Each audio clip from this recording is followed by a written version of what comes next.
dites-vous bien qu'il y en a qui souffrent encore plus que nous. Plus que nous, il y en a qui vivent avec 750 € par mois. Ils sont venus dénoncer le gel des pensions et revendiquer l'amélioration de leur pouvoir d'achat. Les retraités étaient à nouveau dans la rue cet après-midi, rassemblés devant la préfecture des Vosges à Épinal, à l'appel d'une intersyndicale CGT, FO, FSU, Solidaire et FGR pour la fonction publique.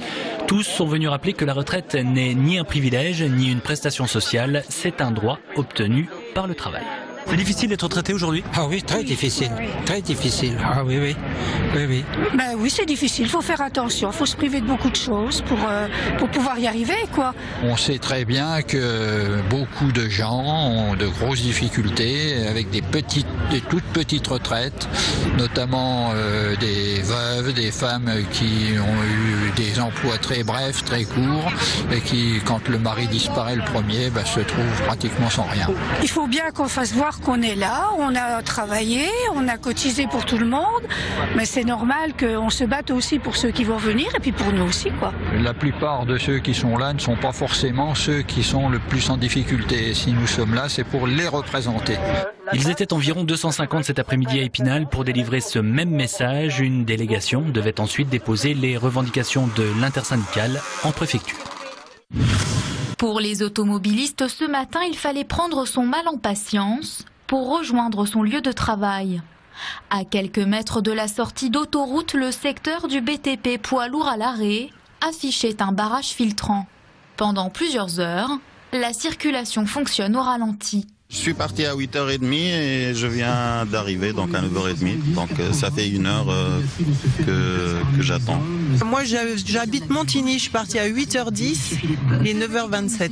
S'ils sont montés au créneau, c'est que la profession va mal. L'activité des entreprises du BTP recule. 15% d'activité en baisse en 2014, une tendance qui devrait se confirmer en 2015. La conjoncture devient très difficile et on est en train de mourir.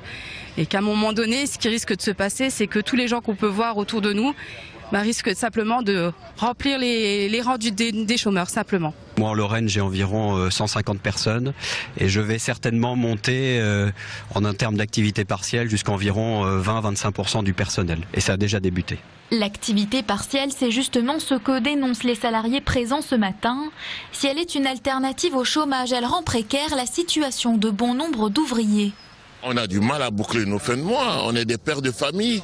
On est tous des pères de famille qui avons pris des crédits. On est à bout de souffle. Il faut que le gouvernement fasse quelque chose. Il faut qu'il débloque les sous. On a besoin de travailler. Ça devient difficile, on le voit par rapport aux frais d'agence, sur les chantiers aussi. On travaillait moins. On faisait 39 heures, maintenant on est 35 heures. Et les heures sont pas payées. Donc on a un cumul d'RTT. Bon, ça nous aide pour les congés, les fermetures d'entreprise, mais c'est délicat. Principaux axes bouchés, circulation engorgée. Des agents de police sont même obligés d'intervenir pour fluidifier le trafic. Sur la route, les professionnels du secteur distribuent des tracts sous l'œil bienveillant et solidaire des usagers. C'est la crise, ils ne trouvent pas de travail. C'est pareil. D'habitude, il y a toujours du boulot et tout. Et puis là, depuis quelques temps, c'est mort. Prendre les utilisateurs de la route en otage, c'est toujours difficile, mais je comprends ce qu'ils veulent dire. Ouais. Je comprends le ras-le-bol de ces personnes-là. Je pense que si elles manifestent, c'est pour une bonne raison. Et c'est pas que dans ce secteur-là, et je pense qu'elles ont bien raison. Une sensibilisation d'autant plus importante en période électorale. À moins de 2 semaines des départementales, les professionnels du BTP espèrent mobiliser la population autour d'une problématique locale. Si les collectivités investissaient davantage dans le secteur, plusieurs milliers d'emplois seraient ainsi sauvegardés.